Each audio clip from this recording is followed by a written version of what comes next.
Loué soit Jésus-Christ qui a donné sa vie pour nous.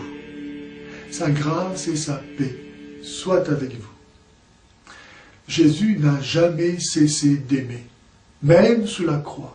Père, pardonne-leur, ils ne savent pas ce qu'ils font. À cause de cela, il a vaincu le péché, qui est la cause de tout mal, et la mort elle-même, qui est la conséquence ultime et définitive du péché. Certes, cette victoire ne supprime pas les souffrances temporelles, mais elle en fait éviter bien des nouvelles, et surtout, elle nous donne Jésus, lui qui est passé en faisant le bien. Sensible à toute souffrance du corps et de l'âme, Jésus guérissait les malades, nourrissait les affamés, exorcisait les possédés, consolait les affligés, ressuscitait les morts, et tout cela en proclamant bienheureux ceux qui pleurent, ceux qui sont affamés, ceux qui sont doux, humbles, purs de cœur, persécutés à cause de lui. Quel paradoxe! Paradoxe du Christ qui vient nous décharger du fardeau de la souffrance en le prenant sur lui. Venez à moi, vous tous qui peinez et ployez sous le fardeau, et je vous soulagerai. Voici que nous montons à Jérusalem, et le Fils de l'homme va être livré aux grands prêtres et aux scribes, qui le condamneront à mort, et le livreront aux païens. Ils le bafoueront, cracheront sur lui, le flagelleront, le tueront, et 3 jours après il ressuscitera. Jésus est allé au-devant de la croix en pleine conscience, parce que c'est pour cela qu'il est venu, détruire par son sacrifice volontaire les œuvres du diable. De nombreux textes de l'Ancien Testament l'ont annoncé. Bien qu'innocent, Jésus s'est chargé des souffrances des hommes parce qu'il s'est chargé de tous leurs péchés. C'est comme si Jésus avait dit au Père, « Père, je t'en prie, considère que je suis responsable des péchés des hommes. » Vous imaginez, lui, le Saint, qui ne fait qu'un avec le Père, dire une chose pareille? C'est pourquoi tout son être en a été révulsé jusqu'à en transpirer du sang.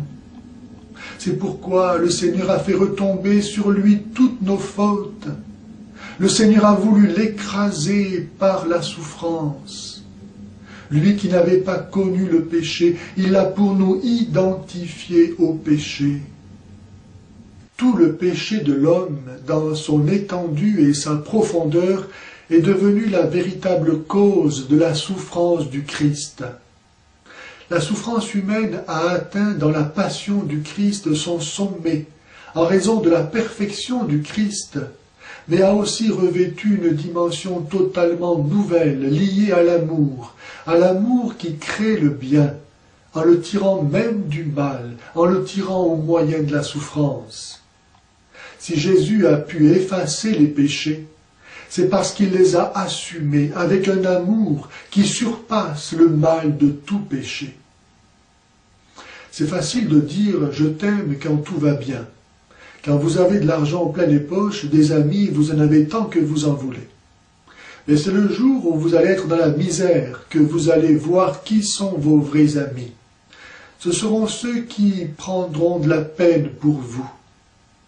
Ainsi, c'est par son obéissance, par la vérité de sa souffrance, que Jésus nous a montré la vérité de son amour et a transformé la souffrance en preuve de l'amour, c'est-à-dire en amour. C'est pour avoir compris cela que saint François d'Assise identifiait la joie parfaite avec la plus profonde déréliction, que saint Jacques appelle la joie suprême.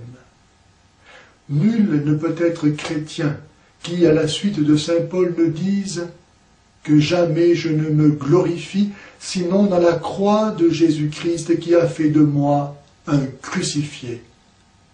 Certes, le langage de la croix est folie pour ceux qui se perdent, mais pour ceux qui se sauvent, pour nous, il est puissance de Dieu.